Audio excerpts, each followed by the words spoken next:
Our next discussion, we're asking if you support the proposed new assisted dying laws.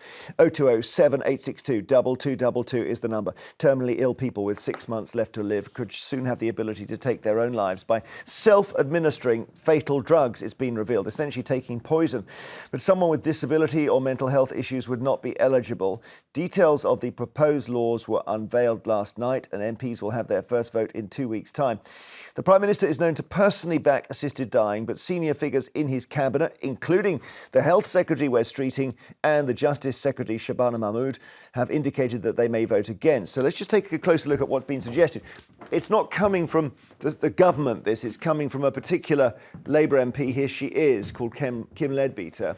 So she's sponsoring this bill, obviously wants it to succeed, but it's going to be very much up to individual consciences. She says the controls that she's put in this bill are tighter than anything anywhere else in the world. Let's have a look.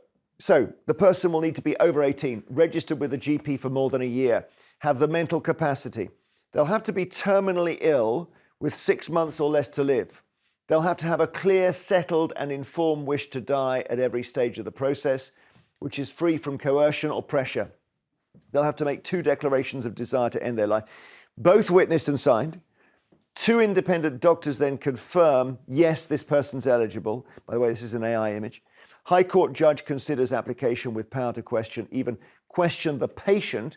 There's then a 7-day pause before a clinical sign-off, and there's then another 14-day wait for a judge to say yes, unless the person looks as if they may die before that. So those are the 10 safeguards on assisted dying, which they hope, Nick, will put people's minds at rest, but I don't know. What do you think? Well, the age of 80, it's come into quite sharp focus for me, I might tell you. But what is missing in all of this is a painful death. If actually you're in a hospice somewhere, in the most extreme pain, I sort of get it. And there's no reference anywhere there. You're going to die in 6 months. It doesn't tell you in which condition. Now, culturally, of course, we're opposed to killing ourselves because it's we who take the medicine. The doctor prepares it, he gives it to you, and you then take it. Now, if I was in intense pain, I guess I would. But if they said, well, you'll just gently drift away, you might well say, well, I'll stick with the normal way of dealing with these things. But pain, as I know, because I've got bad arthritis now, I wouldn't want to be racked with pain. Well, I suppose my understanding is we are so much better at pain control than we were. Well, you say that. Yeah, well, for chronic pain. But then you can't, if you've got 24/7 pain, you can't take drugs 24/7 for it. No. So if you're dying, maybe you can. I don't know. Lynn, what do you think? You worried? It's difficult, and I don't know if my dad's watching, but I know he won't mind me sharing. He has got to the pain threshold where he no longer wants to be here. And he's mentioning it more and more and more. Now, his situation isn't as such where he will pass away in 6 months. And I just think there's a whole group of people that actually he potentially may be here for another 10 to 20 years and he's in excruciating pain. And we can look at animals and say, how can you allow that animal to survive? Like, I would never want my dad to make that decision. But at the same time, I think the whole 6 months, it's difficult, and I would hope that the conversation is opened up to people that wake up with excruciating pain every day and still may be alive in 10 years. However, I don't think that this is long enough. Are we saying that this 7 days and then 14 days, that's 3 weeks. Some people may have made a brash decision, and 3 weeks is a fast turnaround. I don't think it's long enough. The fail-safe here, theoretically, is that whatever decision they've made, they're going to be dead in 6 months anyway. Your dad is a very interesting example. Tell me, can you tell us what he's got? Okay, so my dad was a professional bodybuilder, and he's had around 7 operations on his back, shoulder, knee. So all his nervous system on his spine is in constant shocking pain. So it's orthopedic, essentially. Yeah, and now he can't really walk, and it's he doesn't know, like, what's his actual quality of life, as well as just his only thing he thinks about is, I'm in pain every day. So but he's probably quite a young man, is he? He's in his 50s or something. No. He's going to be 70 in December. It's still young. See, that's difficult because once if they were to say, because I can see the case if he wants to take his own life, he has every right to. But then we're He can't get normalising assistance. suicide, aren't we? Because they'll have to do it themselves. Yeah, The doctors well, will prepare it and then they'll do... So then I worry if this becomes a normalisation of, the suicide conversation. Instead of having to go to a doctor's, let's say the High Court says no, I'll just do it myself. They're doing it anyway themselves. I tell you what, let's take a break and take your calls on this. Do you support the proposed new laws on assisted dying? Let's keep talking about assisted dying and whether you back these proposed new laws. We'll have another look at them in a minute, but it's a long list of things you've got to... The main one is you've got to have 6 months or less to live.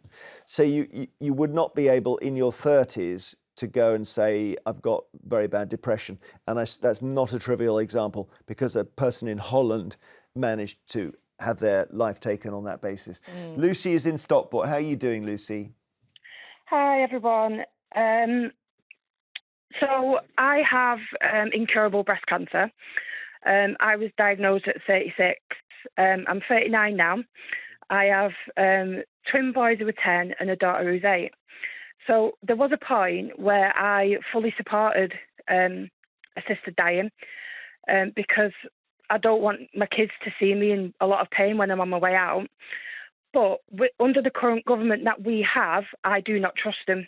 Because if they put... Obviously, we've seen the state the country's in. They don't know what they're doing. If they're putting this in place now, where does it end? So I'm very fortunate. I'm under the Christie, just up the road in Manchester. Oh, good. Yeah. I'm very fortunate. I'm on my first line of treatment. I'm still on my first line of treatment, 3.5 years in. So they could maybe... I was going to say that I don't know what the prospects are. I know nowadays that when they say incurable, it's different from untreatable. And often you could be treatable but not curable. And I hope you've got many years left, Lucy. I don't know. Well, no. So that... the prognosis for me is it's quite outdated, but it's 3 to 5 years. Say I'm 3.5 years in already. Yeah. But I just don't trust him. Like, obviously, treatment costs a lot of money. So, and I'm already 3.5 years in and still on my first line of treatment. Could there eventually, our government... I'm with you. In the state that they're in, pull the plug and say, we've spent too much money on it, we're not spending any more money on this one. Well, the safeguards, I mean, that is a horrifying prospect that the government could... You worry about that as well, do you? I definitely think that they've looked into it. I think that, it sounds like a conspiracy, but... I wouldn't be surprised if this is almost a way out of having to deal with the increasing population, the ageing population, and having to deal with so many treatments. If somebody wants to essentially go, that's going to save thousands. And I would actually like to know the figure, because if we have a look at that, then we know that they've looked at it. Yeah, but then in theory, you're only saving 6 months of illness because... Some of it's really expensive. Yeah, OK, all right. Gosh, I hadn't even thought of that. Lucy, we send you our best wishes. Vivian in Devon, hi. Hello, yeah, I support the bill, but I think it should include incurable neurological illnesses. Well, you raise a good point, because you don't always get a 6-month diagnosis, but motor neurone disease is an absolute beast of an illness, for example, or Parkinson's, yeah. I've got MS. OK, you got MS. I've been in pain for 10 years. It's getting worse. My mobility is getting worse. I could end my life the way I started it, lying there in pain, having people doing everything for me, feeding me, washing me, and you can guess the rest. In pain and totally aware of what's going on. Surely I should have the chance to say enough's enough. Well, yeah, and you wouldn't be able to, you wouldn't qualify under this because you wouldn't have a 6-month diagnosis. But then what I say to my father when he has these, these thoughts, I say, what if there is? We're moving so quickly when it comes to medication, when it comes to technology. What if there is something that can assist you? Do you not hold on to that level of hope? No, they don't seem to be making any progress with MS. No. Well, I know it's been called it relapses. a forgotten illness. They have relapsing remitting, don't they? So I'm wondering whether you have good periods where you're No, I've got secondary progressive. It just gets worse. All right. Oh, well, listen, Vivienne, again, you have our best wishes, and thank you so much for calling and spending your precious time with us. We appreciate it. We're going to pause for a moment. We're getting lots of calls on this, so we'll take a few more after the break. Do you support this? We're going to take a few more calls on the proposed assisted dying bill now. We've had so many amazing calls on this. 020 7862 2222. Essentially, the bill is quite tight. You would have to have only 6 months left to live to qualify, and there'd be all kinds of questions, and you'd have to fill out forms and whatnot. I can only imagine what that would be like if you're dying. Heather in Fife, hello. What do you think? Hello. Good morning. Firstly, I think it's important I stress that the medical staff that looked after my husband, I can't fault them at all. The circumstances were such that everything was out with their control with the law as it currently stands. He had a brain tumour which was inoperable. It was no cancer, was nowhere else in the body. He was a very fit man. And because of that, he had a strong heart and actually lived longer than he perhaps normally would have. But having said that, from diagnosis to his death, it was 14 weeks. And 5 weeks of that, he was actually in a hospice where he got tremendous care from the staff. But because of pain control, basically pain control is more or less pumping you with poison because gradually your body can't cope with anything else. He wasn't eating or anything like that. So the last week of his life, on the Monday morning, I went in to see him and I got called aside and said that I had to get the family because things were nearing. Now, it took him to the Saturday to die because, as I say, his body was fit. Other than that, he had a strong heart that kept him going. But what had happened was all the medication, I was told, had actually ruptured his bowel. And he lay all that time with a ruptured bowel, which obviously they weren't going to operate on or anything because there was no point for a start. Now, I actually asked indirectly, I said, is there nothing you can do? Because I knew it was morphine they were giving him, you know. And I remember there was a pillow on a chair and I would have used that pillow to finish him. I had to walk away and leave him because I would have used that pillow. Yeah. I know for a fact with animals we've had, we were kinder to animals. It was absolute hell to watch. That's such a powerful story because that's the case for this bill, isn't it? Without any question. But although funnily enough, I wonder whether you'd find the two doctors aren't there and the judge can't be raised, and suddenly you've gone 4 days and his life has ended naturally, Heather. Because I wonder whether this process is so careful you wouldn't have been able to use it. Well, I don't know. I mean, I know what his wishes would have been, and that was the thing that was so very, very hard to deal with. I mean, I'm talking a number of years ago now. He was only 65, and it was a short space of time. The shock of actually being diagnosed, and then how quickly I was relieved. I was actually going home and desperate to get the phone call to tell me he'd gone. Oh, Heather. That's how it got. To watch somebody lie like that when there's no hope, it's absolute sheer hell. Thank you so much. Let's just take one more call quickly. Georgette in Murray. Hello, Georgette. Hello. Good morning, guys. Your thoughts on this? I'm all for it.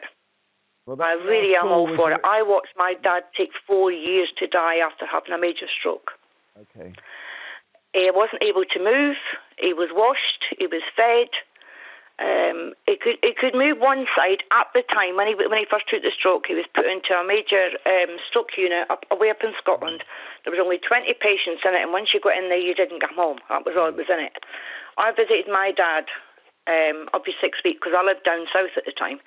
And every time I went in, he got worse and worse, and he had a couple of mini strokes. We'd lost my mum, and that was another stroke. And he just lay there and died. It was crazy. And I knew my dad's thoughts. My dad had said to me one day before, just give me a pill. Just give me an injection, whatever. Yeah, I'll be alive. A lot of us say this when we're young. Thank you, Georgette. A lot of us say this to our relatives when we're younger, but it's not. The person who gives you the pill is committing a crime at the moment. That's the trouble, isn't it? That's the problem. Exactly. And if going back to one of the callers that said, motor neuron disease, if I was in an accident and I could only have use of my mind and none of my body, I'd want to go.